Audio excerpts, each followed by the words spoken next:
Hello and welcome everyone to another episode of Aligned.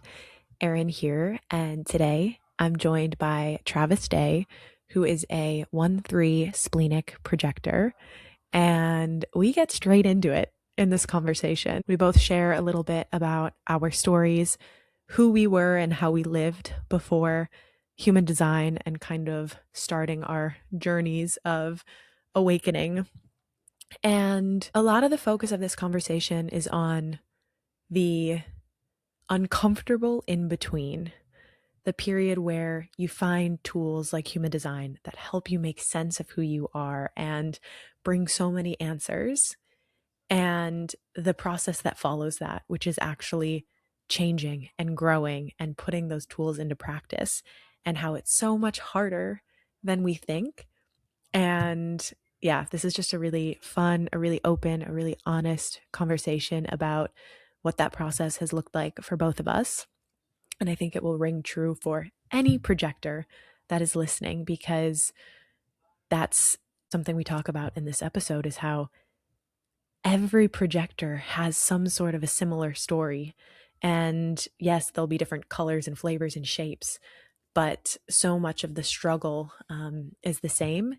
And the more we can start to see and realize that we're not alone, and find other role models and expanders who are actually living and breathing and embodying the authentic version of their design, there's nothing more valuable than that. I won't spoil too much of the episode, but I hope you enjoy this conversation, and I'll see you guys on the other side.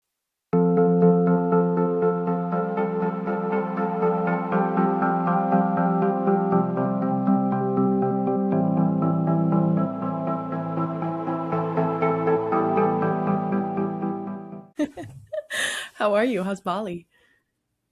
Amazing. Yeah, I just love it here. It's always a special time. It's like a parallel reality, I feel like, when you come on this island. It's like a vortex, Yeah. but it can kind of, like, the same way, it can be a really powerful vortex, but it can also like trap people. And I was there for 2 years straight without leaving. And it's very interesting what starts to happen. Yeah, what starts to happen? I I think, couldn't like, imagine. I guess you just, because I mean, it's such an energetic and spiritual place, for better Yeah. or for worse. Yeah. And the longer you stay, the more you start to see the dark side a little bit. And you kind of start to see, like, through a lot of like the masks and the aesthetic and performance and all of that. And it can get kind of gnarly, especially as you kind of like integrate deeper into the communities and Yeah. such. Yeah. It's interesting. It's interesting. Yeah. I mean, I've come, I won't say often, but enough times to see that already, especially here in Abood too. It's like I want to kind of fit in with these people, and at the same time, my body is just not resonating, and Yeah. I know why. Yeah, Yeah. I saw someone post today. They're like, when you're following your strategy and authority, and you look at the rest, or no, wait, you look at everybody else not following their strategy and authority, and they seem so much happier. Or something like that. Like, some of these spiritual people seem miserable. They seem like they're not doing well.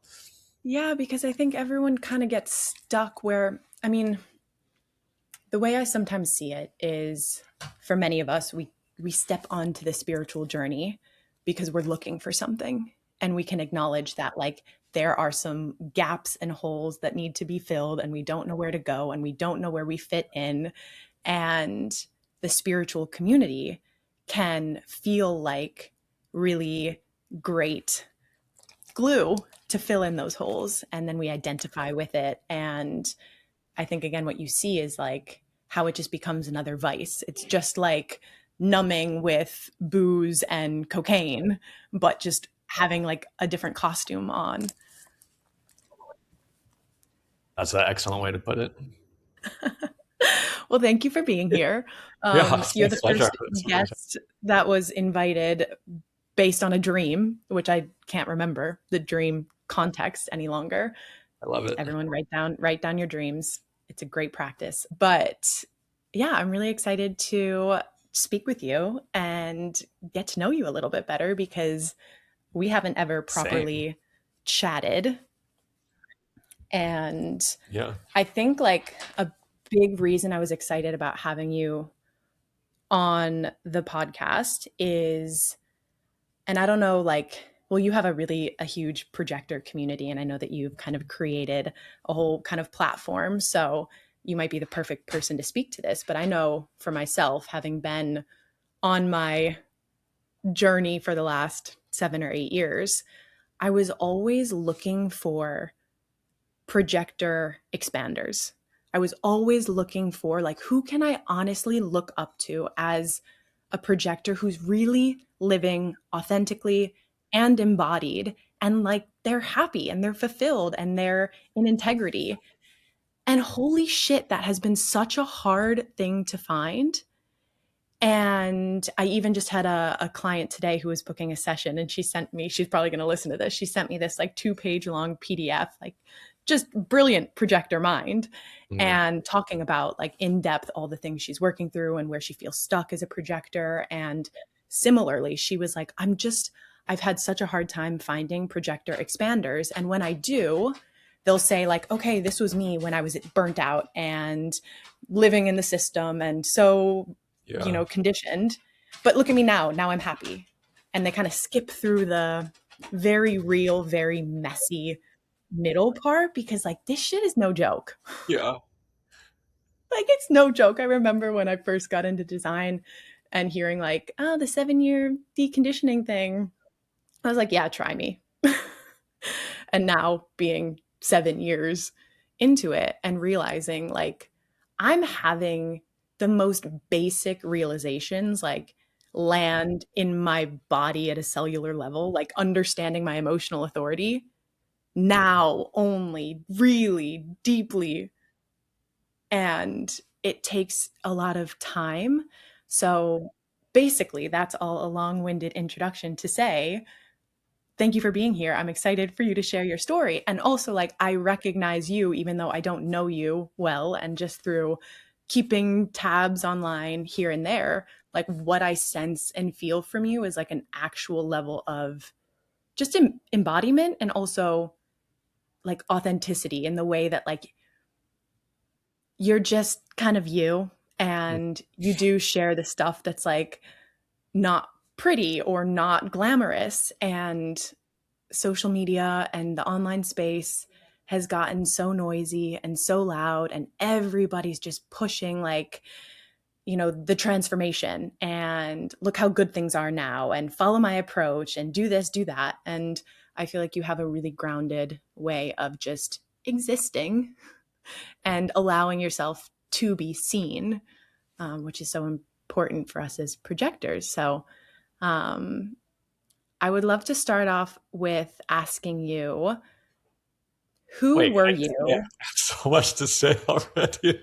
Okay, maybe I won't ask you anything and I'm just going to stop and give you a minute. I just want to say thank you, first of all, for having me here. This year, I think, is so important because I think it's all about our relationships. It's always about our relationships. But this year, like me and you, like the fact that we've never really talked, it doesn't seem real, like it just already seemed aligned. And when I got the invitation, I was like, for sure, of course we would do this. So I think this year is about like really finding, and not like looking for finding, but just like being put together with our people who are gonna, really resonate with us and help us along our path. So thanks for having me. And then to that point of like, it takes so long. I made a video the other day where I was like, I really think after 6 years, I might understand what wait for the fucking invitation means, like after this long, I think right now it's landing in my body where I really understand what waiting is. So I just really resonated with that. Yeah. So tell me a little bit about who you were and basically like what your life looked like before you kind of entered into this path, found design, had whatever sort of kind of awakening you had to have. Yeah, well, yeah, okay, well, let's go there. And first, I just want to say I'm not happy all the time, people. Like anybody who's happy all the time, I don't trust those people. That's not reality, So I really pride myself on being somebody who really goes into the not self stuff and like shares that part of me because I feel like that's where we all connect with each other. Everybody's like enlightened truth is so unique and so different. And so we can't really connect. We can use it as like inspiration, but we can't really connect there because it's just different. But when you talk about the shit that you're going through, everybody's gone through it. So that's where we really connect with each other. So that's what I lead with. And I always joke that I started my Instagram account by telling everybody I had been depressed my whole life. Like, before I found it was before human design. I had this so pre my awakening journey, I suffered from severe depression. I thought it was normal. I didn't know there was another way. I had autoimmune issues. I had extremely painful and horrible acid reflux since I was in like middle school. And I remember going to the emergency room and like not knowing what was happening inside of me. And like the doctors didn't know, like gave me like a pill, no one could really figure out what it was. I had skin issues. I thought I had dietary stuff. I've been on every like elimination diet you could possibly imagine. You know, it was just stress. I was under stress from a very early age because I wasn't told I was a projector, and I wasn't told that I have a unique way to realize my potential and to live and a different pace. So I was just confused. I was angry. I have an open solar plexus. The majority of my family was emotional, and they weren't processing their emotions. So I was the conduit to explode that all out. So I was like depressed, angry, but I would walk around with a huge smile on my face, Yeah. because I don't want to go there. And someone told me early on in my experiment that open solar plexus people always are smiling because we don't want to, uh, uh, yeah, get into those deep emotions. So I was just a mess. But again, I didn't have any other thing to compare it to, so that was just my normal life. And then when I had some divine intervention come in my Saturn return, and I had this truth pulled out of me that was, I'm surrounded by people. I have a huge, amazing family, and for some reason, I feel completely alone inside. And it was like, whoa, this is what's wrong. Why do I feel so alone? And I'm like on the outside looking in, and I don't feel like I belong here. And it was just such a trippy truth to come out. I didn't know it was there. So that's kind of like what started me along this journey. And then once that came out, I go, okay, I'm just going to get all the ugliness inside of me. I'm just going to get it out because it feels so amazing that came out. Like, oh my God, I had this huge burst of creativity. I had this huge like release of pressure and stress. And it just felt like the weight of the world was lifted off of my shoulders in this moment that this truth was exposed. So I just said, that worked. I'm just going to go for it. And so that's when I was like, I've been depressed my whole life, and everybody was so shocked. And I'm like, people didn't know this about me, So it was just it was a process of like self-expression and getting the ugly stuff out first. And that's what changed my life, And then I found human design not long after that, which just confirmed everything that was already coming out of me.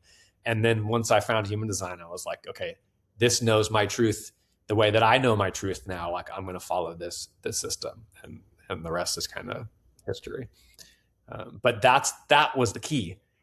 Express the ugliness that lives inside of me, because if I don't, it will never change. But once you do, it changes, and it leaves, and it may be embarrassing. You may have that vulnerability hangover, which is very real. I still have it after 6 years of doing it. But that's where the transformation comes in, is just getting those emotions out. I don't know if you've had similar. 100%. And I think it's very interesting as well that preceded you finding human design and all of that, because it really, I feel when we have those kinds of experiences, it's like we're making energetic space. And then we start to kind of get aligned to the correct geometry, Yes. to what we're meant to find, the people that we're meant to find. But if we're bogged down by that like rot, because that's Yeah. really what happens with all of Yeah. that energy, it's like it's rotting our insides. And It's literally. yeah. Did you have a And similar experience? Like, how was your, yeah. Yeah. yeah, so for me, really, it was very interesting because I played the part so well. I was Mhm. such a good pretend generator. Mm. And I'm a 2-4. So, like, my real personality, there's like an inherent shyness to me. And a lot of people see me as like an extrovert because when I was very young, I was so embarrassed by how uncomfortable I was around strangers. And I actually had a lot of conditioning from my grandma, who was like a primary caretaker when my parents were working. And she would just shame me all the time for not being as outgoing as my 4-6 generator brothers, and like being difficult, being emotional. And I never had a space in my household to express my emotions. Like, my family has always been very like, shut it down, keep it all in. And I have so many memories of just like crying at the dinner table because I just was so emotional and like not having the space for it. Um, so I just got really good at pretending, really good, to the point where I convinced myself that's like that's who I was. And it worked. It worked really well for a while. And I was the person who kind of did everything right and did well in school, did well in sports. I went to a Division 1 school in North Carolina for athletics, like did all the right things, made it through college, got the sexy corporate job. And it was that killed me, because up until that point, I don't think that I really experienced stress. And I think that was a product of like my athletic career. And I was a diver, which is like just an Mhm. insanely mental sport. Yeah. And so I got really good at just being able to like stand within fear and mentally like push myself and overcome it, and stand up on the top of a high diving board knowing that I might eat shit Wow. and do it anyway. um and then it was in the corporate career where it just sucked everything out of me, even though I was great at it and I liked the people that I worked with. But like, it was so intense. I was in airports twice a week, flying to my clients, staying in hotels, working, 10-hour work days sometime, eating 3 meals behind my computer screen. And similar to you, it was like the digestion, the skin, the this, the that. And I just couldn't understand what to do about it. And that's basically what catapulted me into everything, and hitting a point where I discovered human design in my quest for knowledge and answers and understanding myself. And shortly after that, I ended up quitting my job, booking a one-way flight to Indonesia to learn how to surf, and knowing that like my life will never be the same after that. Incredible. But again, I think the hardest part for me, and I think this is probably where most projectors struggle, is like you get the information that your mind can take in and you're like, oh my gosh, finally I feel seen, Mhm. finally I feel like everything makes sense. But then that process of like, especially I know for me, I knew I had a lot of shadow and shame and suppressed emotion that like I needed to release from 14 years of being a self-proclaimed ice queen. And I did not know how to get it out. Mm. And I think the biggest work for me in my experiment, for lack of a better word, is kind of releasing a lot of that and like letting go of the identities that I had spent my entire life creating, and finding the tools and the practices that make the process of like waiting and surrendering feel like achievable. And what were the practices, and like how did that journey begin for you? I'm so curious. First, I just want to say like I love human design because listening to your story, I've heard it a million times for projectors, our stories are so similar. They're unique in the detail, but it's like we all go through the same freaking thing. So it's so obvious that it's a real thing. So how did you go? Like, I got lucky because I hit a rock bottom and there was nowhere for me to go. Like, you had some success. Like, you like looked like way better than I ever did. I did it the 1-3 way. You did it so different. But I see so many people who go through your journey. So like, how did you get to the point of like, okay, I need to actually do this? Yeah. Yeah, for sure. And I was very lucky. Like I said, that corporate job granted me a lot of opportunity in the beginning, and being able to have like a cushion of savings where I could Yeah. make a decision to say, I know that if I want to do the work that I need to do, I need to change and leave the environment that I'm in. Because if I stay here, I'm never going to be fully free from those identities. Um, And it was and easy for you so, to identify like this corporate thing sucks. Like, this is what's literally draining me. It's this environment. Yeah. yeah, yeah. And the only time I think a big part of that is like up until that job, I felt like I was so confident when I was in college. And I always have had such incredible people around me and incredible community. And when I went into the corporate job, it was like I lost all of that and that meaning. And I always had a very active social life prior to that. And then I got into the corporate world and it all got very dark very fast. And it was no longer like friends pre-gaming, playing beer pong, like laughing, just enjoying. It was just like dark, and I could started to see like how everybody was chasing something and seeking something and on the prowl for Yeah. relationships or these whatever the experience was. And I was like, this feels so empty. I now feel so empty. The things that used to fulfill me don't fulfill me anymore. I don't know who I am anymore or where I want to go. And the only time I started to feel like a sliver of myself come back online was when I traveled and got out of the US more specifically. Yeah. And it was my first trip to Bali that did it. And I mean, it was just like a debaucherous trip, like 2.5 weeks with a girlfriend of mine, and just debaucherous. And but it was like the line in the sand moment where I had again met so many incredible people from all different walks of life.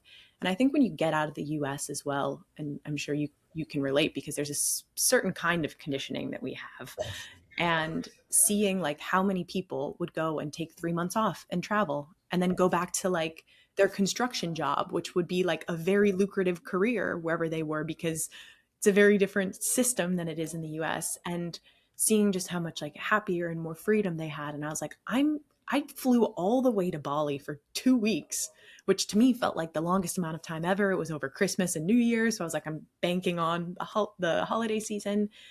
And I was like, I'm tired of talking about it and saying one day I'm going to quit my job and move abroad and just fuck it and find out. And when I got back, and it's funny looking back because I see how it was kind of like my first very like aligned human design authority experience, because it was such an emotional ride. And then I got back and flatlined a bit and had that just like dip of like, fuck, I'm back here. Yeah. And then this just like resounding clarity just started to land, Mm. where I realized and I gave myself the time for it to feel really grounded. There was no urgency. There was no rush. I was Yes. like, okay, it's January now and my 3-month anniversary is in September. I'm going to get a big fat bonus. That gives me time to also like continue to slow down, regulate my nervous system, unplug from everyone and everything around me because I was around people all the time, and then go and do the damn thing.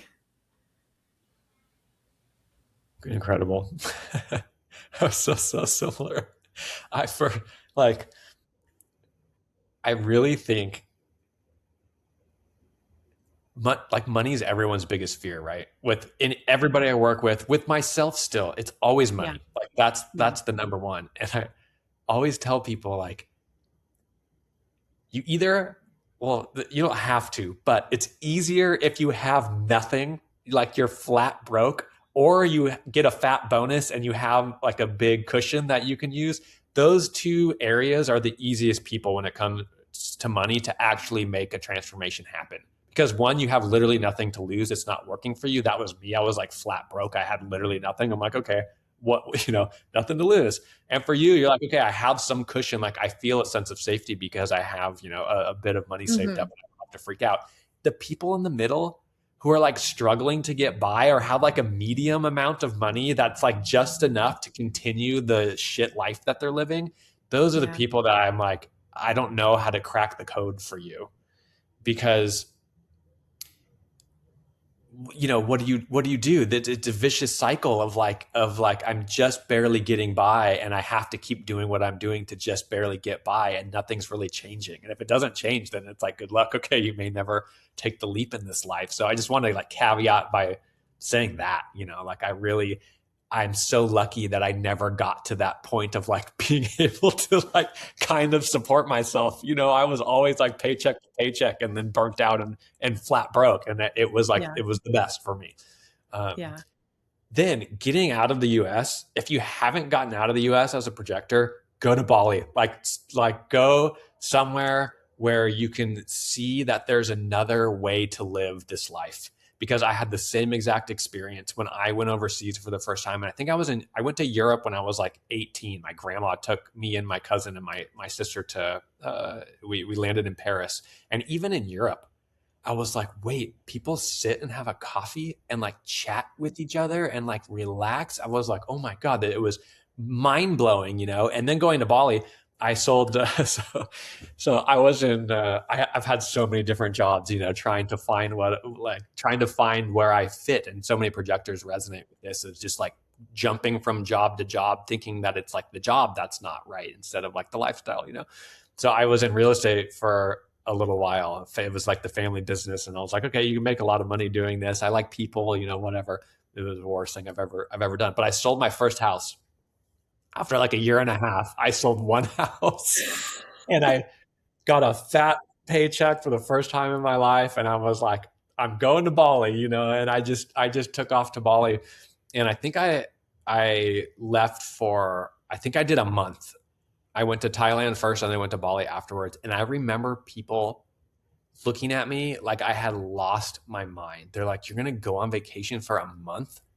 Like what? Like we get 2 weeks in the US is like pushing it, like you're going to go on vacation for 2 weeks. Oh my gosh, 10 days. That's like the normal kind of, like 10. Okay.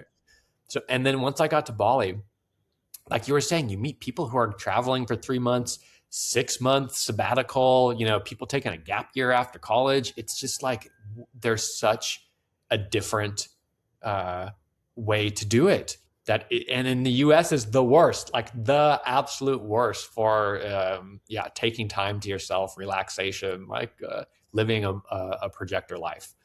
So that was the first time I really had my mind open to like, okay, there is another way to do it. It's actually much more normal and acceptable once you get out of the US to slow down and to enjoy yourself. And then I remember the first day I came back, I was walking my dog across the street to go look at the waves. And this guy comes like flying in his car, like slams on his brakes, honks his horn at me and says, fuck you. And like speeds off in the street.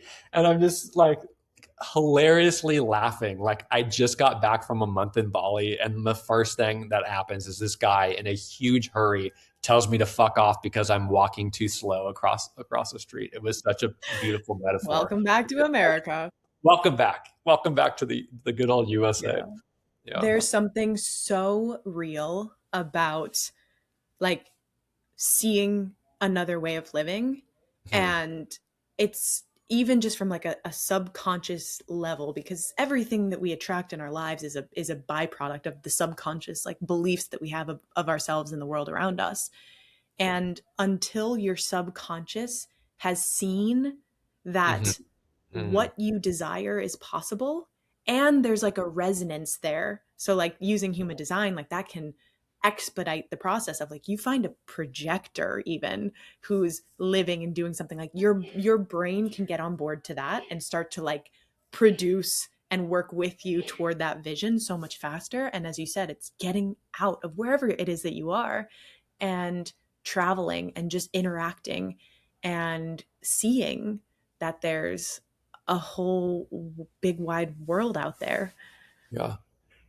I love that. It just shows you what conditioning is, and it shows you how close-minded we are. And what I'm really working now with self-doubt. I'm a 63, 64 sun and earth, and so 63 is the gate of doubt in my open head center, so I deal with like doubt and confusion. So I'm really seeing for the first time, it's the self-doubt that ruins everything for me and for projectors.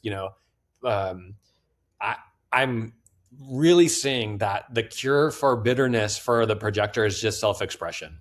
Like if you can just express yourself, whether it's the ugliness, the bitterness, whatever it is, like the creativity, the love, if you can express yourself, you will be recognized. It's mechanically impossible not to be recognized as a projector. It's what we're here for. But what gets in the way of our self-expression is our self-doubt. And I'm speaking for myself here, and this goes to like, I really want to fit in. I want to belong. I want to be successful. I want to be loved. And this is how America says that I'm going to achieve this. So this is all my mind knew. And then getting out and seeing it just opened up a whole other world. And once you see it, for me, it helps with the doubt because you see possibility.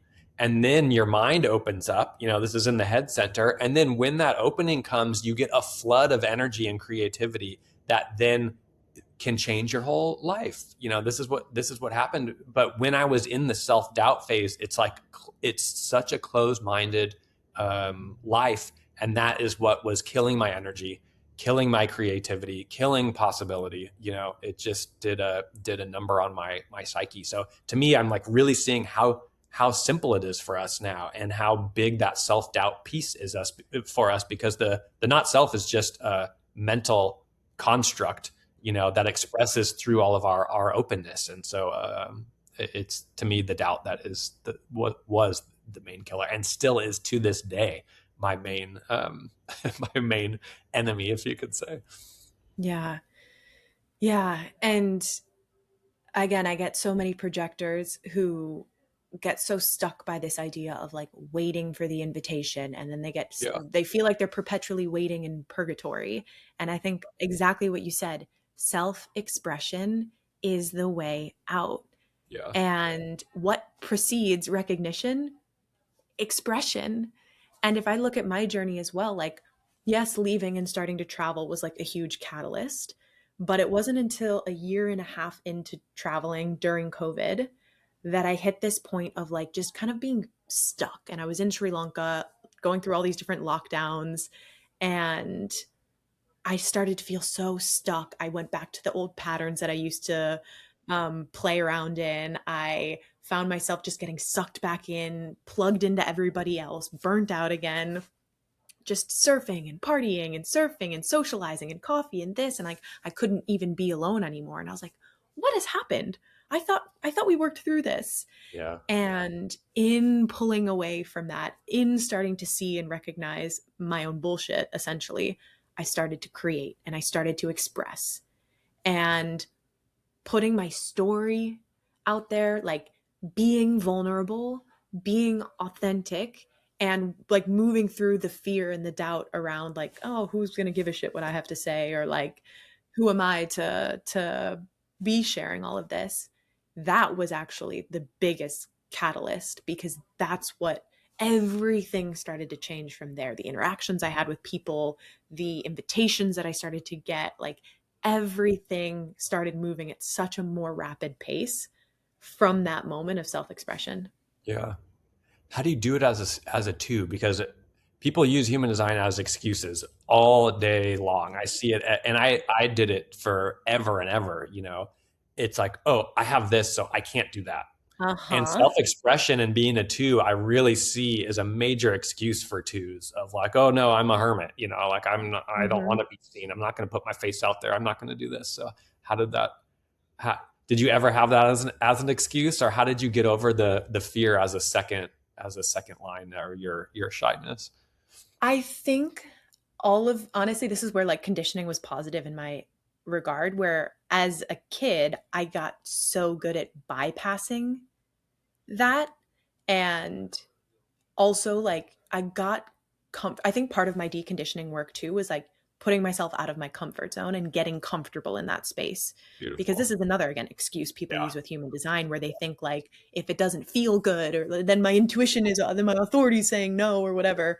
Yeah. Everybody on this path is going to have to put themselves out of their comfort zones and Yes. like face their bullshit and move through it, and not sit passively as like a bystander entirely. um, so I think I just, because I had done already a lot of like personal development work alongside discovering human design, like human design was never my Bible. And Yeah. I've never really played around and participated in the human design community for like an intentional reason. And Good. so I saw like, this makes me uncomfortable. Okay, all the more reason why I should do it. And also realizing that like part of my second line genius is my self-expression, and is the way that I communicate and the way that I think and express myself. So for as uncomfortable as it was, like I could see the value, and I could also see like this feels really good when I do it as well. Yeah. That's it's not comfortable. It's so scary. The whole journey, it is not about feeling good. It is not, because you're like, it is in a way, like afterwards you feel so good, but back to the fear and the self doubt. Like I hear it, so much in what you just expressed, and okay, back to my self doubt piece. Here we go. I'm seeing also, it's like the self doubt is doubting yourself. So if you're doubting something in you, it's a very real possibility that this is something you're here to realize and become. If it wasn't, your mind wouldn't waste the energy in trying to trick you not to do it, because it knows, ooh, this is real for that person. So if you flip it in that regard, then anything you're scared of or like doubting about yourself, this is exactly what you actually need to do. This is actually what you need to go forth and express and become. So it is such a journey of like following that fear and following that discomfort, and then you start to realize every time you overcome that little thing, the recognition comes and it feels so good, and you get that release, and then that becomes like proof, like, oh, this is the path for me. Like, this is what works. It is about pushing my comfort zone and expanding my, as an open solar plexus person, my nervous system was shot. I had a very limited capacity to feel. I would just keep it very, I didn't want to feel much. Like I would keep it very tight. And now moving through these these continuous like pushing through, it's like I've expanded my nervous system's capacity to take in feeling and to experience like being alive, because the other way, it's so like I'm not living that way. Like it's so obvious that like you're not really alive. I think Raw, or someone calls it like the maintenance workers. Like you're the maintenance person. You're a maintenance person that's just keeping the illusion alive. This is Yeah. my new favorite analogy. That was me. I was just a maintenance person. I wasn't this expander. I wasn't feeling. I wasn't alive. I wasn't pushing the comfort zone, which is what life's all about. So it's such a important thing to understand that human design's not here to keep you safe, feeling good and comfortable. Quite the opposite. Yeah. Yeah. Yeah. And that's exactly it. It's like leaning into this discomfort. It replaces doubt with trust. Yes. And I always say, and it's funny, I wrote something that I'm going to share tomorrow online about how it's less about calming our nervous system and more about growing our capacity, because life is hard. But guess what? This human meat suit is equipped to handle it. It really is. Like we can hold so much if it's in the right places. Mhm. And again, you see this a lot in like the spiritual communities of everyone who's like, I'm protecting my energy. And I oh mean, no, yeah, I just need to these calm my nervous people, system. That's not going to get you anywhere, sweetie. And I remember when so some of the things that I did, and I'll be curious as to like what what was your kind of growth edge with discomfort, and what did you do, and what did you kind of seek out in order to bridge that gap. But I know for me, I have a couple like very clear memories. The first one was when I went, when would this have been? This was like right when I started traveling, actually. And I was in Bali, and my friend dragged me to an ecstatic dance.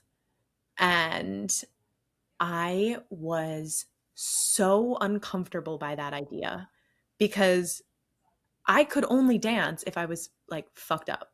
That yeah, like I would love to party again in college, and I would love to go out and be dancing, but I was like six drinks deep. yeah. And the idea of dancing sober, I was like, there's no way that I can be comfortable to do that, which means I have to do it. Mm-mm.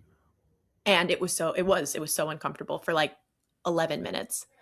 And then after the 11-minute mark, there's nothing like the level of freedom when you actually feel like I don't give a shit about what anybody thinks of Yeah, me, because no one cares. Everybody's in their own trip.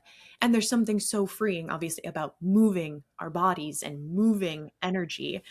And again, ecstatic dance communities are hilarious and absolutely like not my community or like not my space, but I will go and like seek it out every now and then because it is so powerful and so healing.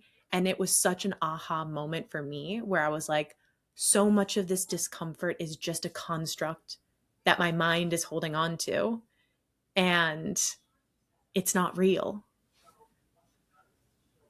yeah. So such a similar path with the dance, and human design is so mental, especially in the beginning. You know, we meet it with our mind, and projectors are so mental. Like we're here for our awareness. We're such intellectual beings. You know, so for like the first like years, I don't know how many years. To me, it was deconditioning my mind, opening up possibility, like seeing things in a new way. Like this was really transforming my life. Was this intellectual pursuit, which I'm much more comfortable with. Then I hit a point where I realized I don't know how to move my body, and I can't remember if it was when I did the ecstatic dance. Ecstatic dance is huge for me. I wouldn't even really share because it was identical to the experience that you just shared of just this like complete letting go at a certain point and like the freedom that came. And I was so afraid to dance. I never danced, especially in like I did. And then something happened and then I stopped. I think I got embarrassed or something. And then I stopped and then I never would unless I was really drunk and then I would have a fun time. Uh, for me, I, I got invited. So I got really into this water work, this energetic, we call it aquatic body work, and the Is that practice. similar to Janzu? Yeah, there's Janzu. There, it all kind of stemmed from Watsu. So Janzu is a branch of it. The one I started with was called Aguahara. I've done healing dance. There's a lot of different branches that have come out of this work. Then and a lot of it has like dance elements in it, you know. But you're in the water, and I'm such a water guy, so I'm much more comfortable in it. So I was invited after I started training in Aguahara. I met this woman who was the chef at one of the retreats, and I just like fell in love with her. She was just like this amazing, bright being, and it was because the way she was able to express with her body, like she was such just like the movement was so intoxicating just to watch. So she invited me to this retreat in Hungary that was half half contact improv on land and half like water dance in the water. And it was My like God. so not me. Like not me. I never in a million years would I find myself at this place. But my authority was a yes. My spleen was just a for sure. Like it already knew I was going to be there. So I show up to this contact improv dance retreat in freaking Hungary with these people who like are dancers, like some people were like performing, and this was their, their way through college, and like really amazing, talented dancers. And then me, and the first thing we had to do, I'll never forget this because I almost died. We got paired up with a person, and so we're in pairs, and she goes, okay, now we're just going to start slow. One person is going to be the witness, so you're just going to sit and watch, and the other person, you're just going to dance, just like dance. And I'm like no idea what that even means. I'm in like p- full panic mode. I'm paired with like, I don't know, probably some attractive girl, who I'm like trying to impress. And I'm just gonna have to dance in front of somebody sober without any music. And it was absolutely terrifying. And by the end of this retreat, I was a different person. Like my confidence went through the roof. Like I was so much more free. And back to the self-expression piece, there's a way that my body wants to express itself that I never let it. And when you open that up, it's like love just pours out of you and confidence comes, and it's just like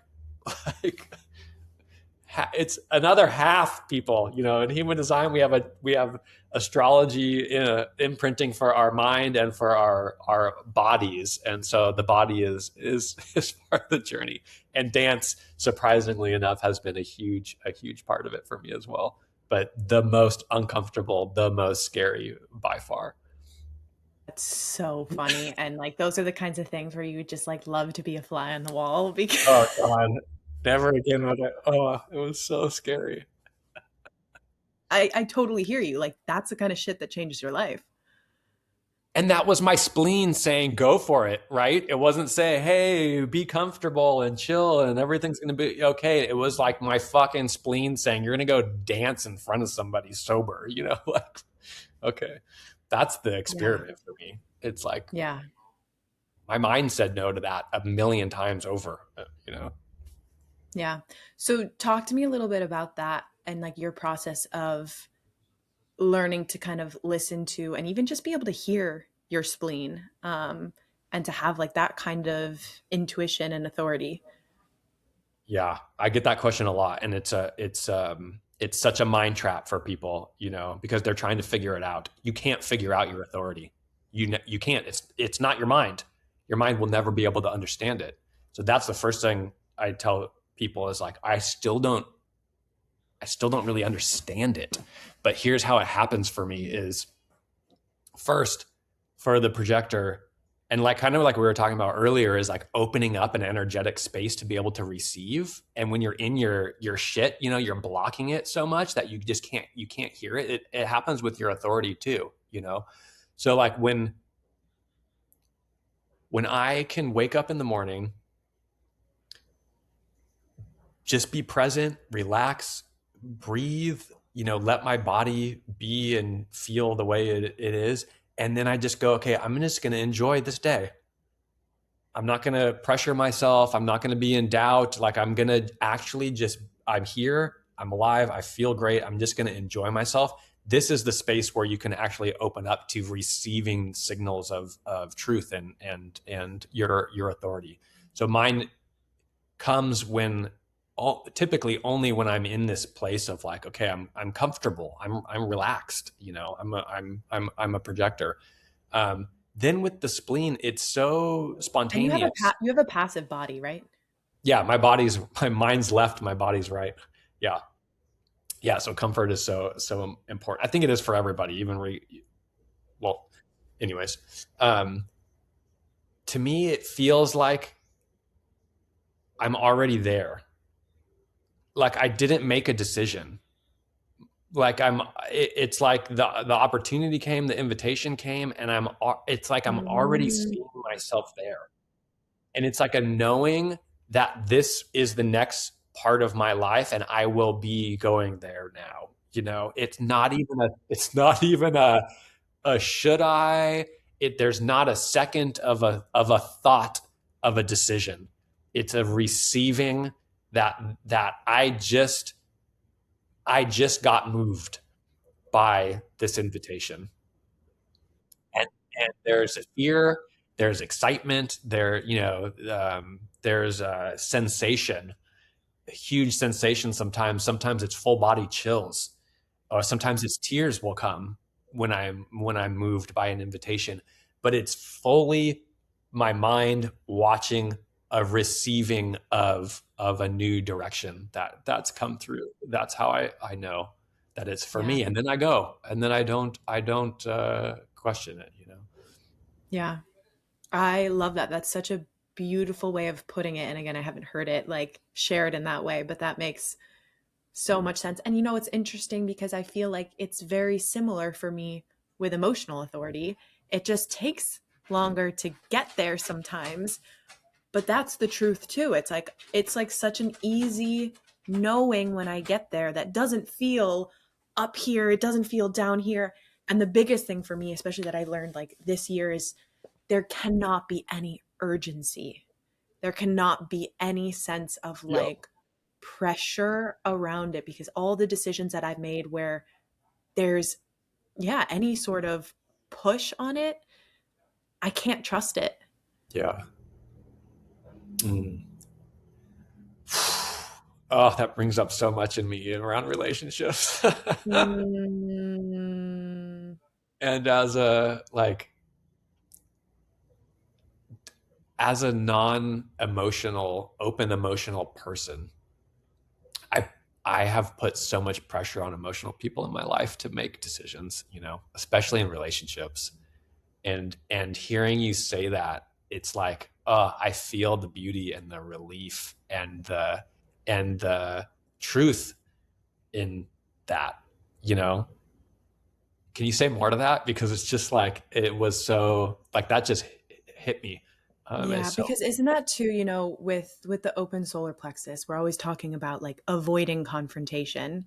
yeah, And what I've experienced, especially also in relationship with non-emotionals, is pressuring things is a form of avoidance for the open solar plexus, because it's like no matter what, we all have to experience the wave.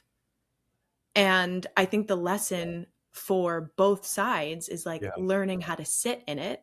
yeah, And so like on one end, like there's the avoidance of like I don't even want to touch the wave, or there's like let me confront like aggressively and bypass the process that the wave actually needs. And for me with my wave, as someone who's also like, I'm very articulate, I'm very good at expressing myself. The moment emotions are involved, I cannot. And especially in relationship, and I find that it's relationship that brings up so much emotion for me. I don't have a tribal wave, but it's just a lot of like my past and conditioning and having like suppressed so much of my emotions as a kid. Um and I can't make sense of it any more than anyone else can when I'm in it. And sometimes it just takes time, and there's nothing more healing than having someone just being a witness to that and like allowing it mm, and really just like defining what it means to hold space yeah, and like give me permission to be in my wave. yeah, yeah. God, it's like the open solar plexus. I mean, it's you can't talk about relationship and not talk about the solar plexus. It's where we meet. And it's been such a process for me to realize what you just said. It's like it's actually my job to help slow you down versus my Mm-hmm. job of like, I'm splenic, I'm operated like this, like let's go, oh, you're not for me then. It's actually like me learning that I need to slow the fuck down in relationships, which is so impossible because I'm ready to just like I like the joke with the open solar plexus is like it's a bucket of gasoline, and we can dump it on the fire of desire or pleasure or love, whatever it is, and I typically am ready to go there because it feels so good, to get into those relationships. So it's like, gosh, it is so true that whether or not it's defined, it's like the same lesson is like, how can you slow down and yeah, just allow Exactly. the It's time. unavoidable. It's like the wave is the wave. The emotional energy is emotional energy. It's not going anywhere. And we're all experiencing it. We're just experiencing it differently. Yeah, yeah, so true. Patience. It's all back to my word this year is patience, and this is like, again, what's changed my life in the last like 2 weeks is getting to a new level of patience in my life, and I think a lot of it has to do with that frequency that we all deal with. It's what is it, 51% or something like that, or is the and it's the what's happening in 2027. It's all about the solar plexus. Everything about our evolution as a human, I think, is about the solar plexus. Yeah. Yeah. Yeah.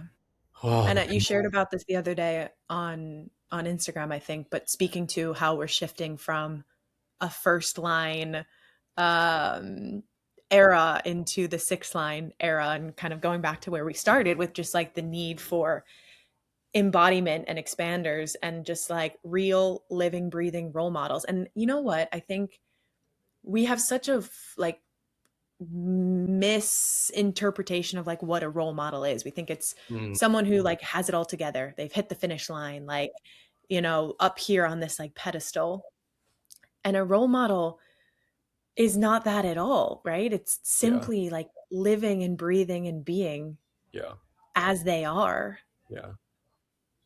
And I feel there's so much of like, I think right now as well, just with AI and where social media has gone, where it's just like the information fatigue is so real. And it's such a testament to this shift that, like, again, it's already starting to take form. We're a year away from 2027. Like, shit's not slowing down. And there's nothing more important right now than learning how to be. I wrote the other day that we've gotten to a point where we've reached like the peak of information that's available to us, and we're still realize it's not enough. Like that's the Ooh. wisdom, is the information it's never enough, and it's about the embodiment. And to me, the role model is yeah, just what you said. And to me, what it feels like, and I'm not like proclaiming myself a role model or anything, but for me, what it feels like is are you really alive? Like, I feel alive. I'm not happy all the time. I still have my not self come in. I still, we all do, but holy shit, do I feel alive? And does this feel like my life? It's so unique to me. I see Yeah. like, wow, no one else is no one else could fill this role, like it's so obviously uniquely mine. And yeah, that back to that, like, someone said, or I asked I asked my therapist, I said, I feel sometimes like my body can't hold the bigness of who I am. It can't contain like the vastness of what I feel inside. And she said to me, your body is not here to contain anything. It is just a vessel for which you move through this life with. And I was like, oh, like it was such a mind-blowing moment for me, because the monopole, the magnetic monopole that hooks us up to our trajectory and like actually moves us in this life is like right here. It's right in our G center in gate 2. And this is where I close down in my body, especially with dancing. And like, I didn't want to express myself. Like, I really feel when I'm like this, and I'm breathing shallow. And this is when I feel like I'm trying to contain and something's trying to break out of me, So now I'm like working with my patients and just being in public places. Like, can I open up my chest and can I actually like walk with this point leading the way? It's not, my body isn't here to contain anything. And if it feels like it's containing, then I'm not open. I'm in doubt or in fear or whatever it is. So like, this is really what I'm working on right now. It's like, okay, I'm not here to contain any of this. Like, I need to be moving through life like that, and that's what requires so much expansion of this feeling. And Yeah. Do you have any other like practices or tools or things that you do to support that process? yeah, a lot that has come to me recently. But I think this is what the role model is. The role model walks this way, or cries this way, screams this way, is depressed this way, but you're open and you're feeling it all, and it's moving through us so quickly that there's a presence that's maintained through whatever it is that you're feeling. My biggest thing now. So first of all, when I feel this tightness or this containment or this fear or I think a huge myth for me that's opened up recently is that I always feel safe. I like physically. I used to think like there's probably like twice or three times in my life where I physically didn't feel safe, you know, that's not true. It's so much more than what I thought. It was in relationship. It was in like dating. It was in these things where I didn't even realize I was actually physically feeling unsafe in my body subconsciously. And so that was a big thing for me to realize, like, even as a man, there's conditioning, there's ancestral patterns, there's stuff where we don't feel safe, and that's okay. So now a practice that I'll do is like when I feel that come, especially in public situations or like, there's so many people around, I'm feeling sensitive. I will just pause. I will bring my shoulders back, because this is how I really feel it, is when I'm closing in this way. And I'll just slowly start to breathe and expand that point that I'm talking about, where that G center is. And just in real life situations, try to just be in public spaces around people when I'm feeling fear and just start to breathe and see if I can open my chest. That's been really, really helpful, is just bringing my awareness there. And now it kind of a similar thing with the self-doubt piece, because I have self-doubt come often still. And when the doubt comes, I'll pause. It's all about the pause for me. Everything now is just like, okay, step one, pause. Pause, projectors. This will change your freaking life. I'll pause.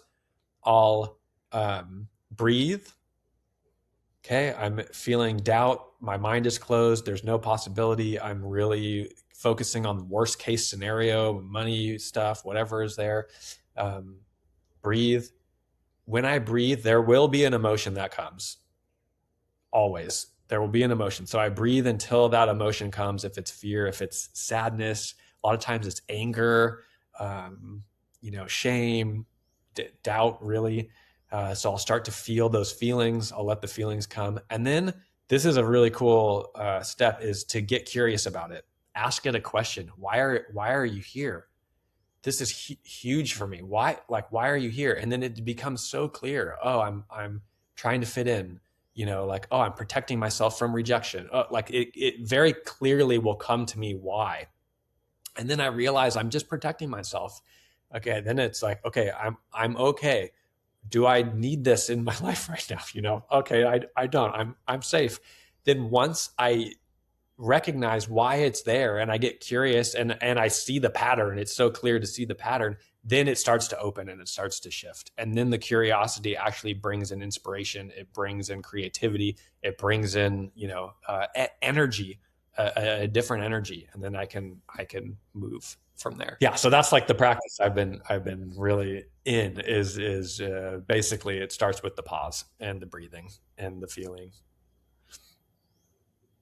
Amazing. Yeah, I think that's so much of the work. And again, it just goes back to that like avoiding discomfort thing and Yeah. how quickly most people run to fill up the pause or to like bridge the gap. And Wait. Hold on. that's where the magic is. Hold on 1 second. Mm-hmm. I'm kidding. I'm kidding. That was like, this was me. And, when the pause needs to come in the breath, it's like, how easy can you pick up your phone and start to scroll? Like there's so many things we have at our disposal that will, and I can actually watch it happen. I'm like, I'm in doubt, I'm in fear, and I'm scrolling, and I don't want to sit and take a breath. It's so easy to distract ourselves. So it's a practice for me that I'm getting a lot better at, and it's changing so much for me physically. We can't forget human design is a system for cellular transformation. It's about changing the body. It has nothing to do with the mind. The mind will, follow along, and we can become more aware. But this whole life thing is about changing the cells in the body so that we can feel comfortable in our own skin, and I can walk like a normal human being, open and confident and breathing like a, nurturing, nourishing. Touche. I think that hits the nail on the head. So I mean, I'm sure we could just keep talking and talking and talking, but I guess one final question for you is, knowing that 2027 is around the corner, the world is changing rapidly. If you had one message to impart on anyone listening or the projectors listening, like, what would that message be? Now's the time. You gotta just express yourself. That's it. Doesn't have to look a certain way. Just start expressing yourself. If there's any ugliness that lives inside, which there is, because we all have it, you got to just start getting it out. Tell someone you're depressed.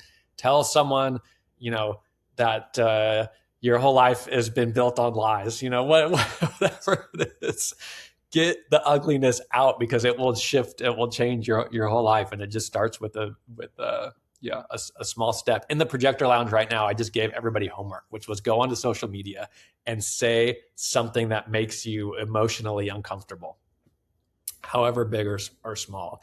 And that one act of self-expression, telling someone your truth, it will change your direction forever. And that's how I started. So, yeah. Without a doubt. Yeah. And speaking of the lounge, before I let you go, how can people connect with you and stay involved and stay in contact? Come join the Projector Lounge. We would absolutely love to have you. It's a community of people who will understand what you're going through. This is the reason why I started it, is because I felt so alone in my process in the beginning. So you can find me on Instagram at travis.day. There's a link to join. It's $44 a month. The calls are just like life-giving. Like, I can't even describe it, but it's just so grounding, and it just gives me a sense of community and feeling like I'm not alone. I don't have to do it on my own, which is the major conditioning force that I dealt with in my early years, is like, do it on your own. You're capable, you're smart, like, go for it. No, fuck that. I don't want to do it on my own. Come 2027, we're not going to be doing it on our own. Like, we need each other. So yeah, however you want to connect, I'm here. I'm open to hearing about your experience and supporting you however I can. Amazing. Well, I will link all of that in the show notes. And thank you so much for being here. This was such a fruitful and nourishing conversation. Yes. I'm so glad we made it happen. Thanks for the invitation. So great to connect. I look forward to seeing how we deepen our relationship.